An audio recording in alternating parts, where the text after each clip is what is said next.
റീത, ഈ പഹൽഗാം ആക്രമണത്തിന് മുമ്പ് തന്നെ പാകിസ്ഥാൻ തീവ്രവാദികൾ ഡൽഹിയെ ലക്ഷ്യം വെച്ചിരുന്നു എന്ന വാർത്തകളും ഇപ്പോൾ പുറത്തു വരുന്നുണ്ട്. അതിനെക്കുറിച്ച് എന്തൊക്കെയാണ് പുറത്തു വരുന്ന വാർത്തകൾ? അത് നേരത്തെ പഹൽഗാമിന് മുമ്പ് അവരുടെ ലക്ഷ്യം ഡൽഹി തന്നെയായിരുന്നു. അത് നമ്മുടെ ഇന്റലിജൻസ് ഏജൻസികൾ കണ്ടെത്തുകയും അതിനെ ഇല്ലാതാക്കുകയും ചെയ്തിട്ടുണ്ട്. അപ്പോൾ അതുമായി ബന്ധപ്പെട്ടിട്ട് പാകിസ്ഥാൻ ചാരനടക്കം 2 പേരാണ് അറസ്റ്റിലായിട്ടുള്ളത്. നേപ്പാൾ സ്വദേശി അൻസറുൽ മിയ അൻസാരി, റാഞ്ചി സ്വദേശി അഖ്ലഖ് അസം എന്നിവരാണ് അറസ്റ്റിലായത്. ഇത് കഴിഞ്ഞ 3 മാസമായി നടക്കുന്ന അന്വേഷണങ്ങൾ സംബന്ധിച്ചിട്ടുള്ള വിശദാംശങ്ങളാണ് ഇപ്പോൾ പുറത്തു വരുന്നത്.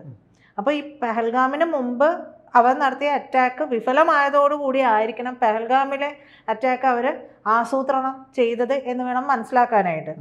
അപ്പം എന്തായാലും ഈ അറസ്റ്റിലായവർക്കെതിരായിട്ടുള്ള കുറ്റപത്രം ഡൽഹിയിലെ കോടതിയിൽ സമർപ്പിച്ചിട്ടുണ്ട്. ജനുവരിയിൽ ഇന്ത്യൻ രഹസ്യാന്വേഷണ ഏജൻസികൾക്ക് ലഭിച്ച വിവരത്തെ തുടർന്നാണ് അന്വേഷണം ആരംഭിച്ചിട്ടുള്ളത്. ഇന്ത്യയുമായി ബന്ധപ്പെട്ടിട്ടുള്ള തന്ത്രപ്രധാനമായ രേഖകൾ, ചിത്രങ്ങൾ തുടങ്ങിയവയൊക്കെ ശേഖരിക്കുന്നതിന് നേപ്പാൾ സ്വദേശി ഇന്ത്യയിൽ എത്തിയിട്ടുള്ളതായിട്ടാണ് ഇപ്പോൾ ലഭിച്ചിരിക്കുന്ന വിവരം. ഇതനുസരിച്ച് അന്വേഷണം നടത്തിയപ്പോഴാണ് ഇവർ അറസ്റ്റിലാകുന്നത്. ഡൽഹിയിലെ സൈനിക ക്യാമ്പുകൾ ഉൾപ്പെടെയുള്ളവയുടെ വിവരങ്ങളുമായി പാകിസ്ഥാനിലേക്ക് ഇയാൾ അൻസാരി എന്ന നേപ്പാൾ സ്വദേശി പാകിസ്ഥാനിലേക്ക് പോകാൻ ശ്രമിക്കുമ്പോഴാണ് അറസ്റ്റിലാവുന്നത്. അപ്പോൾ അൻസാരിക്ക് ഡൽഹിയിൽ സഹായങ്ങൾ ചെയ്തു നൽകിയത് ഈ റാഞ്ചി സ്വദേശിയാണ്. ഖത്തറിൽ ടാക്സി ഡ്രൈവറായിട്ട് ജോലി ചെയ്യുമ്പോഴാണ് ISI അൻസാരിയെ റിക്രൂട്ട് ചെയ്യുന്നത്. അതായത് ജ്യോതി മൽഹോത്രയെ റിക്രൂട്ട് ചെയ്തതുപോലെ അൻസാരിയെ റിക്രൂട്ട് ചെയ്തു. 2024 ഇയാൾക്ക് റാവൽപിണ്ടിയിൽ എത്തിച്ചിട്ട് പരിശീലനമൊക്കെ നൽകുകയും ചെയ്തിട്ടുണ്ട്. അപ്പോൾ ഇയാളെ ചോദ്യം ചെയ്തപ്പോഴാണ് ഇന്ത്യക്ക് റാവൽപിണ്ടിയിലെ ഈ പരിശീലനത്തെ കുറിച്ചുള്ള കൂടുതൽ വിവരങ്ങളൊക്കെ ലഭിക്കുന്നത്. ഇത്തരത്തിൽ തീവ്രവാദികളെ പരിശീലിപ്പിക്കുന്ന വിവരങ്ങളൊക്കെ റാവൽപിണ്ടിയിൽ. അതെ. അപ്പോ പാകിസ്ഥാനിലെ ഹൈക്കമ്മീഷൻ ഉദ്യോഗസ്ഥരായിട്ടുള്ള മുസമ്മിൽ, ഡാനിഷ് എന്നിവർക്കും ഭീകരാക്രമണ പദ്ധതിയുമായിട്ട് ബന്ധമുണ്ട് എന്നതാണ് വിവരം. ഈ ഡാനിഷ് ചേട്ടൻ അതാണ് ചോദിച്ചത്. ഈ ഡാനിഷ് നേരത്തെ പറഞ്ഞ ജ്യോതി മൽഹോത്രയുമായി ബന്ധമുള്ളയാളാണ്. പരിചയപ്പെടുന്ന ഡാനിഷിനെ ജ്യോതി മൽഹോത്രയ്ക്ക് പരിചയപ്പെടുത്തുന്നത് സിഖുകാരനാണ്. ആ സിഖുകാരൻ വഴിയാണ് ഡാനിഷ് വഴിയാണ് ഒരു എൻട്രൻസ് ISIയിലേക്കൊക്കെ വരുന്നത്. അതെ. എന്തായാലും ഈ ജ്യോതിയുമായിട്ടുള്ള ബന്ധങ്ങളൊക്കെ ഇങ്ങനെ പുറത്തു വരികയാണ്. എന്തായാലും ജനുവരിയിൽ രഹസ്യാന്വേഷണ വിഭാഗത്തിന് ആക്രമണ സാധ്യതയെ കുറിച്ചാണ് വിവരം ലഭിച്ചത്. ISI നിയോഗിച്ച അൻസാറുൽ മിയ അൻസാരി എന്ന ഇയാള് ചാരനാണല്ലോ. പ്രധാനപ്പെട്ട വിവരങ്ങളൊക്കെ ഡൽഹിയിൽ ശേഖരിക്കാൻ വേണ്ടി എത്തി. ഇന്ത്യ പുറത്താക്കി 2 ഹൈക്കമ്മീഷൻ ഉദ്യോഗസ്ഥരെ. ഈ 2 ഉദ്യോഗസ്ഥർക്കും ഈ ഡൽഹിയുമായി ബന്ധപ്പെട്ട് നടക്കാൻ സാധ്യതയുണ്ടായ ആക്രമണ പദ്ധതിയെ കുറിച്ച് അറിയാമായിരുന്നു. അപ്പൊ അവരും കൂടെ ചേർന്ന് നിന്നുകൊണ്ടാണ് വിവരങ്ങൾ കൈമാറിയിട്ടുള്ളത്. ആസൂത്രണം തന്നെയായിരുന്നു അല്ലേ? അതെ. ഈ ജ്യോതി മൽഹോത്രയെ ഉൾപ്പെടെയുള്ളവരെയൊക്കെ എന്താ പറയാ ചോദ്യം ചെയ്യുമ്പോൾ അതിൽ നിന്ന് ലഭിച്ചുള്ള വിവരങ്ങൾ അനുസരിച്ച് ഈ ഡാനിഷ്, മുസിമിൽ എന്നിവരുമൊക്കെ ഈ പദ്ധതിയിൽ പങ്കാളികളായിരുന്നു എന്നാണ് മനസ്സിലാക്കാൻ കഴിയുന്നതെന്നുള്ള വിവരം കൂടി വരുന്നുണ്ട്. കൂടാതെ ഇന്ത്യ ഇപ്പോൾ ഒരു പാക് ഹൈക്കമ്മീഷനിലെ ഉദ്യോഗസ്ഥരെ കൂടി പുറത്താക്കിയിട്ടുണ്ട്. പദവിക്ക് ചേരാത്ത പ്രവർത്തനങ്ങളിൽ ഏർപ്പെട്ടതിനാലാണ് നടപടി. അതായത് ഇവിടെ ഇരുന്നുകൊണ്ട് ചൊറിച്ചിൽ പരിപാടി കാണിച്ചിട്ടുണ്ട്. അപ്പൊ 24 മണിക്കൂറിനകം രാജ്യം വിടണമെന്നായിരുന്നു നിർദ്ദേശം. മെയ് 13-നും ഇതുപോലെ തന്നെ ഒരു ഉദ്യോഗസ്ഥനെ പുറത്താക്കിയിട്ടുണ്ടെന്ന്.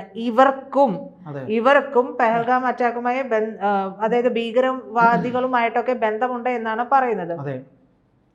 പഞ്ചാബിൽ ബാബർ ഖൽസ ഇന്റർനാഷണൽ എന്ന സംഘടനയുടെ ആക്രമണം ഉണ്ടായതിനു ശേഷം വടക്ക് പടിഞ്ഞാറൻ ഇന്ത്യയിൽ ആക്രമണം ഉണ്ടാകാൻ സാധ്യതയുണ്ട് എന്നും രഹസ്യാന്വേഷണ വിഭാഗത്തിന് വിവരമുണ്ടായിരുന്നു. അതിനെ തുടർന്നാണ് ഈ അൻസാരിയുടെ അറസ്റ്റൊക്കെ വന്നിട്ടുണ്ടത്. എന്തായാലും അൻസാരിയും അസമും നിരന്തരം സംസാരിക്കാറുണ്ടായിരുന്നു എന്നുള്ള വിവരങ്ങളും ഒക്കെ വരികയാണ്. അതായത് പെഹൽഗാമിന് മുമ്പ് ഇപ്പോ അടിക്കടി നമ്മുടെ ഇന്ത്യയിൽ ആക്രമണം നടത്താനുള്ള വിവിധ ഭാഗങ്ങൾ ആക്രമണം നടത്താനുള്ള പദ്ധതികളൊക്കെ ഉണ്ടായിരുന്നു എന്നുള്ള വിവരങ്ങളൊക്കെ പുറത്തു വരുന്നുണ്ട്.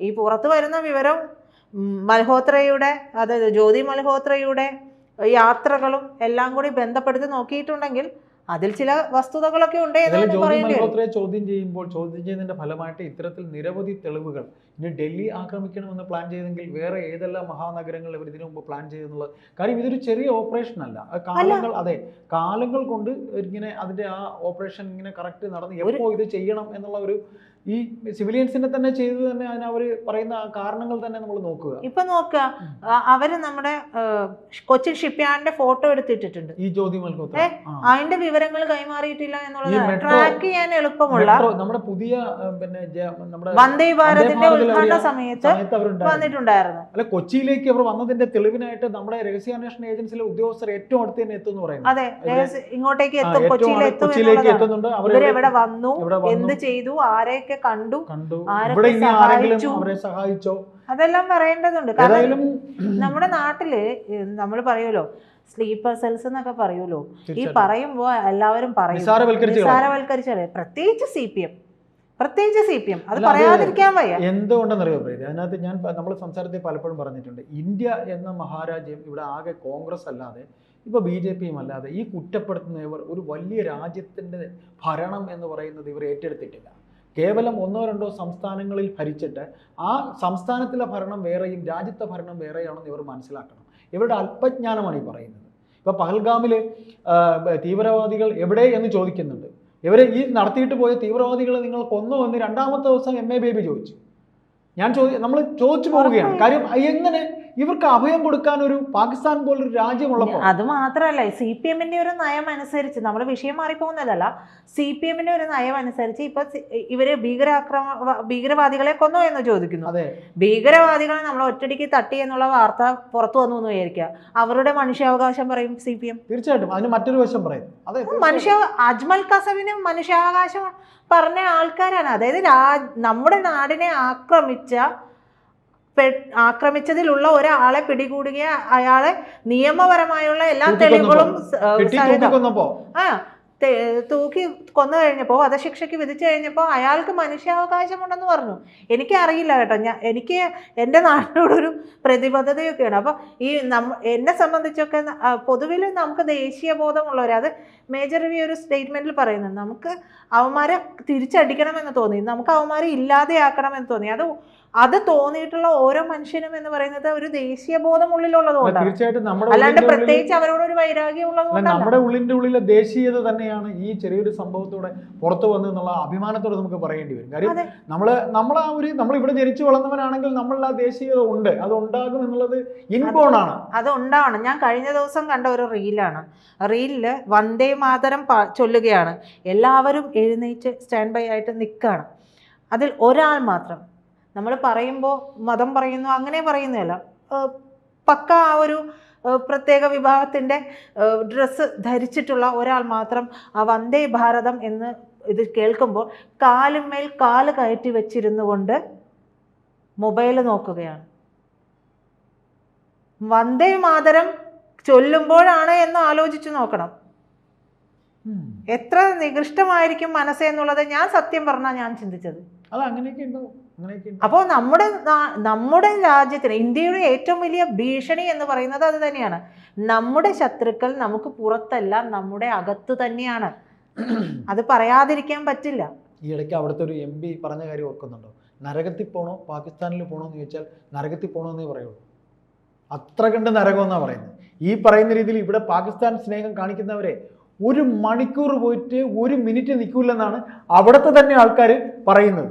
അപ്പോഴാണ് ഈ പറയുന്ന പാകിസ്ഥാൻ സ്നേഹവുമായിട്ട് ഓരോരുത്തർ ഇറങ്ങിയിട്ടില്ല. ഏതായാലും നമുക്കിപ്പോൾ മനസ്സിലാക്കാൻ കഴിയുന്നത് പഹൽഗാം ആക്രമണത്തിൻ്റെ ബാക്കി പത്രമായി ഡൽഹി പോലൊരു മഹാനഗരത്തിനെ നശിപ്പിക്കാൻ അതിനുള്ള പദ്ധതി അവർ ഇട്ടിരുന്നു. അതിന് ഒരു നേപ്പാൾ സ്വദേശിയെ ഉപയോഗിച്ച് ചിത്രങ്ങൾ എടുക്കാൻ പ്ലാൻ ചെയ്തിരുന്നു. അതുമായി കൈമാറിയിട്ടുണ്ടാകാനുള്ള സാധ്യത. മറ്റൊരു കാര്യം കൂടി നമ്മൾ ഇതിൽ ശ്രദ്ധിക്കേണ്ടതുണ്ട്. കാരണം ഈ പറയുന്നത് പോലെ ഡൽഹി അവർ ലക്ഷ്യം വെച്ചിട്ടുണ്ടെങ്കിൽ ഈ പറയുന്ന വിലക്കെടുത്തിട്ടുള്ള ചാരന്മാരെ വെച്ചിട്ട്